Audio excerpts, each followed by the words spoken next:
nge-record wajah orang ini nih, dia udah datang kapan aja, pernah main berapa aja, mainnya apa aja, udah pernah kalah berapa aja, ada datanya. Kayaknya kalau main judi, bisa kebayar lagi nih nanti. Ternyata ya udah habis. Kalau saya hitungan kotornya itu mungkin bisa ya 3M-an lah ya. Ada take down. Bahwa soal ada lagi itu soal lain.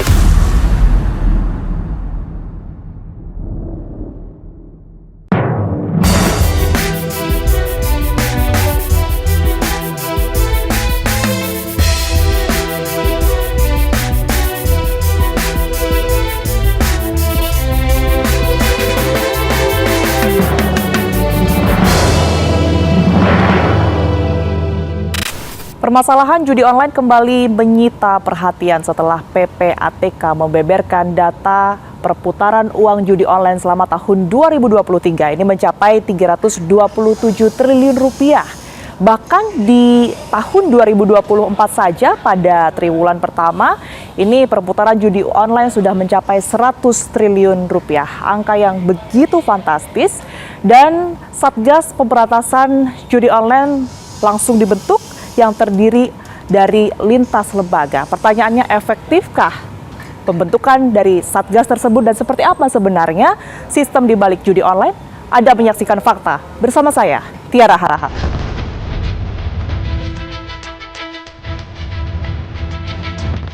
Sejak 2017 sampai dengan 2024 terjadi peningkatan judi online yang secara signifikan. Tahun 2023 itu sebanyak 3,2 juta warga negara bermain judi online.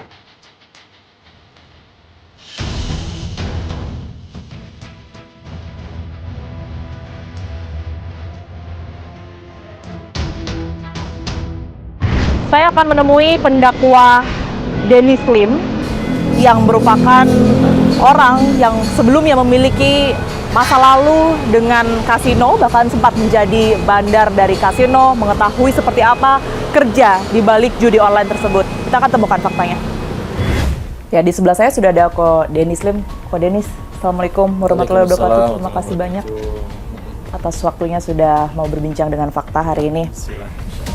Iya, Ko Dennis, kita tentunya ingin ya membicarakan mengenai judi online. Kita tahu belakangan ini kembali disorot oleh Presiden sampai dibentuk Satgas karena perputaran di tahun 2023 ini mencapai 327 triliun. Bahkan di tahun ini aja sampai triwulan pertama di bulan Maret ini sudah mencapai 100 triliun. Saya tentunya ingin berbagi pencerahan kok yang dimiliki oleh Ko Dennis bersama dengan pemirsa juga. Ko Dennis juga pernah berada di lingkaran kita sebut perjudian itu gitu ya sebelumnya. Sebenarnya kalau melihat fenomena yang terjadi sekarang, judi online di Indonesia, pandangan Ko Dennis sendiri seperti apa? Pintu masuknya dari sini aja deh. Awalnya dulu itu kami masih ngebatasin untuk mulai main itu bahkan di angka 500.000 untuk deposit. Sekarang tuh ibarat kayak gini, kolamnya segitu-gitunya, ikannya segitu-gitunya, yang mancing tambah banyak. Jadi kalau sekarang atau apalagi sekarang ya, dulu itu kalau buka website judi baru itu bahkan ada yang masih bisa bangkrut juga, nggak melulu pasti untung. Karena tadi yang mancing tambah banyak, ikannya segitu-gitunya. Dan kalau gitu berarti salah satu cara nyikapinnya mereka memang adalah diturunin standar mainnya. Jadi bisa dimulai bahkan dari angka 10.000. Masalahnya orang yang punya kemampuan finansial untuk berjudinya hanya di 10.000, ya mereka belum punya ilmu untuk mengatur finansial itu dengan baik, sehingga akhirnya ya tadilah yang jaga parkir, yang kerja biasa akhirnya pada ikut main, mereka nggak punya kemampuan untuk ngatur itu, ya akhirnya jadi makin ngerembet kemana-mana karena tadi direndahin. Itu salah satu masalah utamanya. Pemain itu nggak ada yang menang ya. Kalau ada yang lagi dapat kemenangan, cuma dua pilihannya. Satu, dikasih atau bandarnya. Atau dua, kalau pengen menang ya jadi bandar, cuman itu aja. Tapi jadi bandar pun kan akan mentok sama aturan Allah. Permainan server itu sebenarnya seperti apa kok sampai pada akhirnya ini awal-awalnya tuh bisa seolah-olah menjanjikan, menang banyak bahkan. Tapi lama-lama rugi banget sampai jual-jual yang tadi Ko Dennis bilang. Mulainya dari logika gini aja deh. Kan itu nggak jin yang buat ya, manusia juga yang buat judi online itu. Nah, selagi dia judulnya manusia, dia juga punya nafsu, punya syahwat, punya orang yang pengen dia beliin ini itu, punya kebutuhan, perlu makan, perlu itu. Apakah kita serius benar-benar berpikir bahwa dia bikin judi online itu dengan pengen ikhlas bagi-bagi duit kepada semua pemainnya dengan cara dikasih menang? Kan mustahil.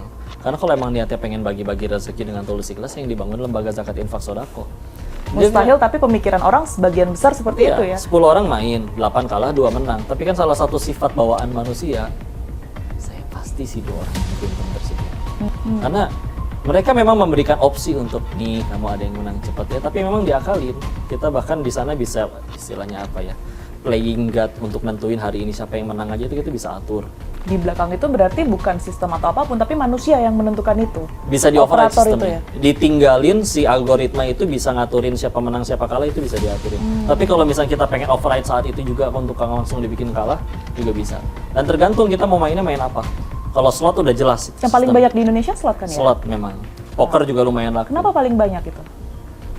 Mungkin karena ya tadi ya cepat ngasihnya, jackpot, gambarnya lucu-lucu, tinggal mau sekedar kayak main game, kalau gambarnya sama-sama sama aja keluar. Tapi yang nggak suka slot juga banyak. Makanya dulu ketika akhirnya buka di sana pun pilihan gamenya tuh bervariasi, baik yang sepak bola, olahraga, sampai yang kasino, yang poker, dan semua ada cara ngakalinnya. Perilaku-perilaku kayak gitu, misalnya orang selalu penasaran, orang selalu merasa tertantang, itu terbaca oleh si operator ini ya berarti? Kami, sehingga dia bisa ya, itu tadi mempermainkan kita. kan itu sebetulnya kelihatan dari jumlah deposit sih. Sistem kan ya sistem ya, algoritma IT coding, Ya. bukan orang. Walaupun orang nanti kan dari dana yang masuk, dari record dari dia awal pertama main dia udah deposit berapa aja, udah kalah berapa aja, itu juga kebaca. Apalagi kan ini sekarang sistem dia mau ganti handphone, internetnya misalkan masih sama, ketahuan. Dia misalkan mau ganti akun lagi atau gimana, MAC address-nya masih sama. Kalau misalkan masih di handphone yang sama, itu kan semua bisa kelihatan. Jadi kelihatan itu orangnya sama. Jadi sebetulnya secara ini kita bisa atur. Oh dia udah benar-benar kalah nih, kalah 100 juta nggak pernah menang, itu bisa kasih menang udah biar dia betah. Nanti itu Jadi juga bisa di-maintain diaturin. gitu ya Pak ya? Di-maintain juga ada. Karena jangankan yang kayak gini online ya, kasino yang benar-benar jelas-jelas secara fisik kita datang ke gedung kasinonya aja kan banyak CCTV di mana-mana. Itu untuk nge-record wajah orang ini nih, dia udah datang kapan aja, pernah main berapa aja, mainnya apa aja, udah pernah kalah berapa aja, itu semua bisa ada datanya. Dan itu termasuk ini ya kok ya, berarti untuk servernya sendiri dijalankan dan jadi salah satu trik untuk down up server sendiri ketika dia lagi main, gimana caranya mungkin bisa dimenangkan tapi lebih banyak jadi kalah gitu, jadi rugi Bisa gitu ya. diatur. Itu gimana sih kok? Bandar Bayangan? juga ada tingkatannya sebetulnya. Gimana? Ada yang benar-benar dia bikin game. Jadi orang main di game dia. Itu ada. Ada yang sebetulnya dia cuma punya duit. Kalau dalam bisnis sekarang ada yang namanya maklon ya.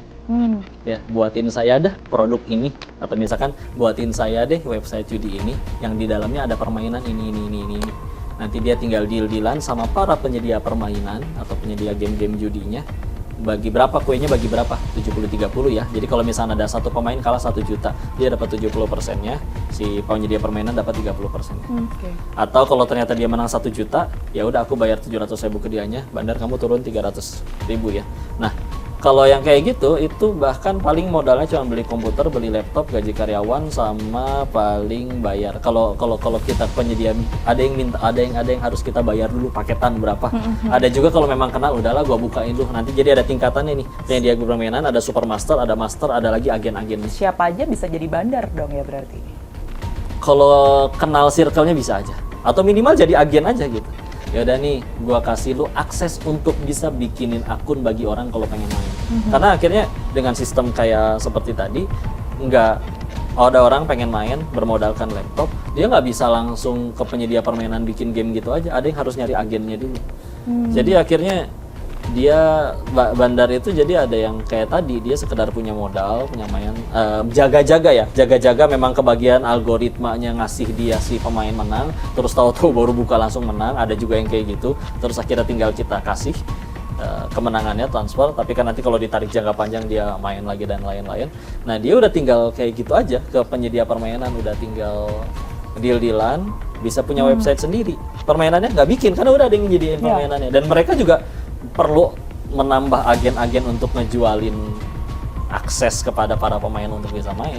Jadi nggak semuanya benar-benar bikin permainan jago IT bikinin game judi, enggak. Sekarang tinggal saya punya duit nih, saya udah buka kantor, saya udah sewa orang, saya udah beli komputer, tinggal ini nih judinya permainannya, bikinin gua ini deh, bisa sekalian itu. Bahkan ada yang paketan dibikinin websitenya, berikut mirrornya kalau satu keblok dibikinin ada ini website cadangannya.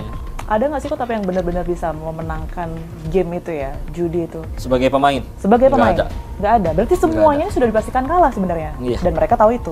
Mereka tahu itu. Cuman tadi, siapa tahu saya sih 2 orang yang beruntung itu. Oh, oke. Dennis, sekalian juga Iya. tentunya butuh pencerahan ya. Mereka-mereka ini yang sudah bingung gitu mau ngapain. Ini kita terus-terusan main, nggak dapat apa-apa juga, Iya. tapi penasaran juga gitu. Iya. Mau nutup semua kekalahan itu, apa yang harus dilakukan? Sudut pandangnya diganti yang paling pertama, bahwa kekalahan main judi itu sebetulnya pertolongan. 1, gugurin dosa, 2, alhamdulillah jadi bisa berhenti.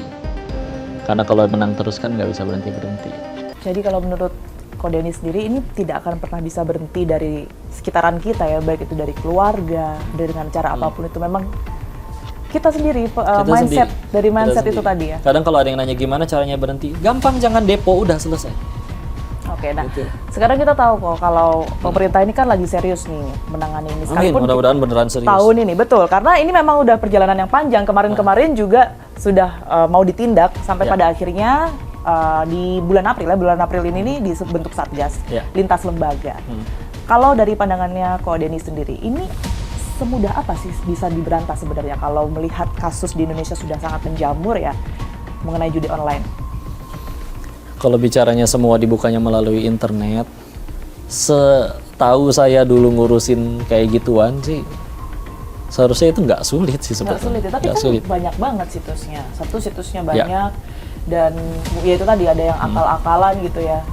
Di search misalnya saya pernah baca nih Sama- kayak online Ya. gimana caranya biar nggak ketahuan pakai angka 0 misalnya kayak Iya. diakalin kayak gitu kok. Iya, tinggal disisipin lagi di algoritma kan.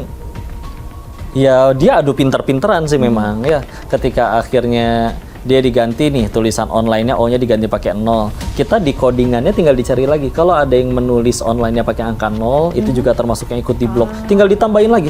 Ntar dia ngakalin lagi. I-nya pakai tanda seru. Kita tinggal masukin lagi di codingannya untuk bagi orang yang menulis online I-nya juga pakai tanda seru itu. Jadi kan nanti larangannya makin banyak tuh. Bisa sebetulnya. Jadi sebenarnya bisa. Cuman Kalau menurut apa Ko ya Dennis, bahasanya? Kalau misalnya betul-betul pemerintahan kita, kemudian juga aparat penegak hukum ini benar-benar serius, bisa berapa lama benar-benar bersih dari judi online? Seharusnya ya, kalau dari imigrasi kerjasama, karena kan orang-orangnya banyak yang OJK. dari Indonesia di luar negeri. Terus ya badan cybernya ya, yang ngatur kayak segala macam apa yang diakses, kerjasama dengan seluruh provider internet se-Indonesia. Harusnya hari ini juga bisa sebetulnya, semua akses itu diblok. Kan tinggal dibikin aksesnya ditutup semua kan. Oke. Mereka paling akhirnya gimana kalau diakses? Ya udah kan mereka bisa pakai VPN misalkan. Apakah semua orang ngerti cara pakai VPN? Enggak juga. Jadi ya sebetulnya semudah itu. Cuman sekali lagi kadang punten. Kuenya terlalu besar kalau itu ditutup. Bagi orang-orang yang pengen makan kue di situ. Terima kasih banyak. Terima kasih banyak. Atas waktunya. Terima kasih banyak. Kita temukan fakta selanjutnya. 1, terus kendaraan yang cash, motor, 2 Dua motor. Dua motor. Satu mobil Yang 1 pribadi. gadean. Habis semuanya. Habis.